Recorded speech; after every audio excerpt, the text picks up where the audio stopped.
बिस्मिल्लाहिर्रहमानिर्रहीम। नहमदुहु व नसल्ली अला रसूलिल करीम। अम्मा बाद फक़द क़ाल अल्लाहु तआला अन्नल अर्ज़ यरिथुहा इबादुस सालिहून। बिलाशुबा हमारे नेक बंदे जमीन के वारिस होंगे। जब सर में हमारे पाँव थी, सरसब्ज़ शजर उम्मीद का था। जब सरसर असियार चलने लगी, उस पेड़ ने फलना छोड़ दिया। अल्लाह की राह अबदी खुली, आदार विश्वास कायम थे अल्लाह के बंदों ने, लेकिन उस राह पर चलना छोड़ दिया। जरा आप उस जमाने का तसव्वुर करें जब ये मुंडन हुआ।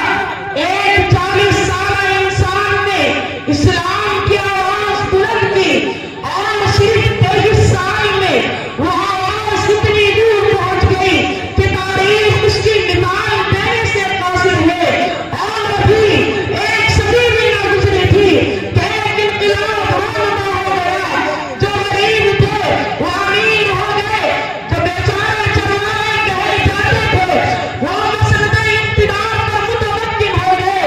जिन्हें दुनिया वाले अकबर बुद्धू कहा करते थे, उनका सैर हुआ इतनी तेजी से बढ़ा कि अगर मशगूल आलम पर उनकी तहरीम और तमद्दुन का डंडा बजने लगा।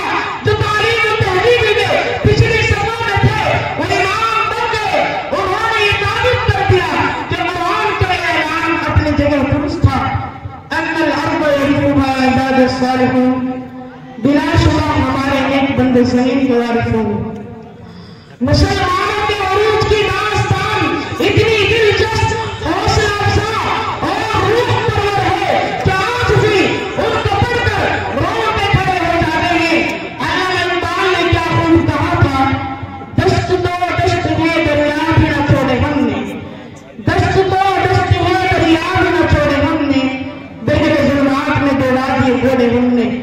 एक वक्त था जब मुसलमानों की शान और शौकत और रोब और हेबत का डंका बज रहा था। चार तागे आलम में उनके उरूज की दास्तानें बरशुमार थी। वो नेक थे, रास्तबाज थे, साहिब सलाहियत थे, मुहज्जिद थे, मुहक्किक थे, अलिमदोज़ थे। और सबसे बड़ी बात ये थी कि उनके दिलों में खुदा और रसूल से इतनी मोहब्बत थी कि जितनी वो अपने मामा दौलत और अहल से भी नहीं करते थे। यही वजह थी कि वो जिधर रुख करते उन्हें फतह ही नसीब होती। जिस सरजमीन पर कदम रखते वो उनके कदम चूमने के लिए बेकरार नजर आती थी। सच कहा कहने वाले ने, जिधर रुख किया सल्तनत ज़ेरे फरमा, जिधर रुख किया सल्तनत ज़ेरे फरमा, जिधर आँख उठाए ममालिक सफर। बस मैं इन्हीं चंद बातों पर अपने तकरीर को खत्म करता हूँ। वाखिर दावाना अनिल हम्दुलिल्लाहि रब्बिल आलमीन।